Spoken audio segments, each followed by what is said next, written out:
weather warfare. So if we can play that video. It lays the predicate and the foundation for the development of a weather satellite that will permit man to determine the world's cloud layer and ultimately to control the weather, and he who controls the weather will control the world.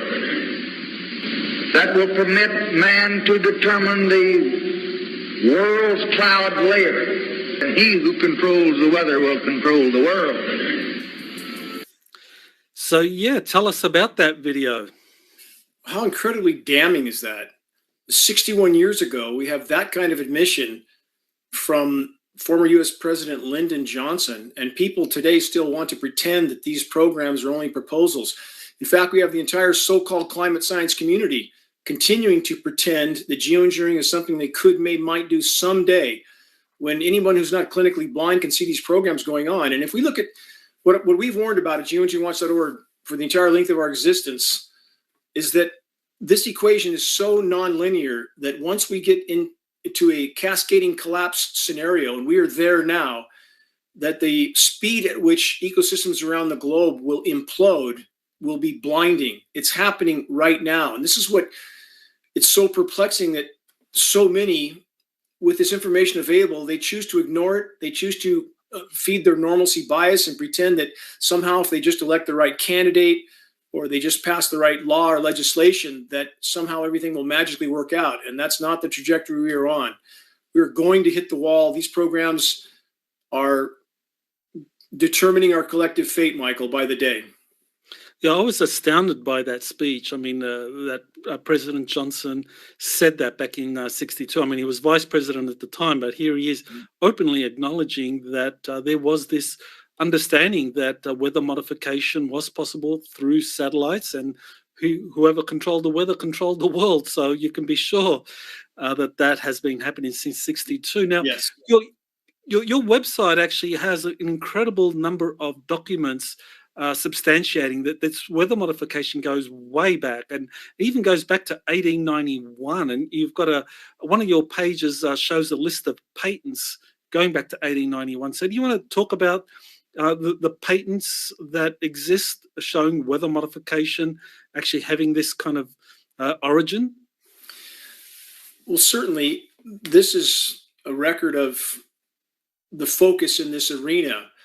And as far as the functionality of some of these patents, we have film footage, even going back to 1921, of biplanes with patented spray dispersion mechanisms in them. We have the actual film footage of these planes flying in formation and dispersing.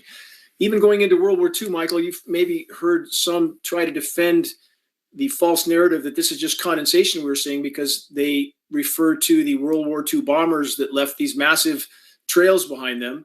We found on U.S. military archives, we found footage of B-17s flying in formation.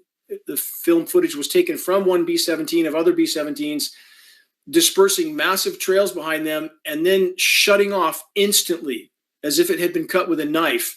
Plane didn't fall out of the sky. It didn't kill its engines. It was clearly dispersing materials, and they would have had to have been beta testing in World War II, because we know these programs were launched immediately after World War II. In fact, we have Project Cirrus, the U.S. military's commencement of manipulating hurricanes. That happened in 1947. So, and people would ask, we still astoundingly hear this, why would the military want to manipulate the weather? And the answer to that is, why wouldn't they? Of course they do.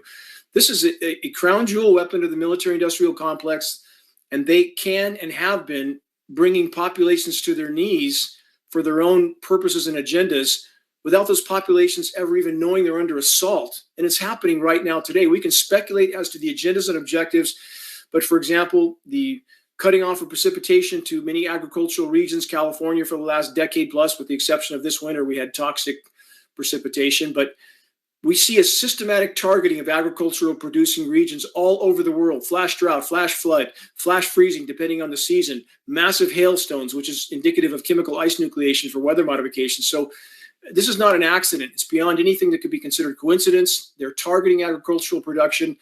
And I would argue, for those that still don't understand why, they think those in power are here to help us and to help us proliferate even more and consume even more. That's not why they're here. Those in power see populations as a rapidly rising liability to them. People need to connect that dot. And let's add this one final statement. Zygmunt Brzezinski, advisor to U.S. presidents from Johnson all the way up to 2017, I think, when he passed away. Zygmunt Brzezinski said on the record that with today's technology, it's easier to kill 1 million people than to control them. Quote unquote, word for word. I think listeners need to plug that into the equation. Those in power are not here to help.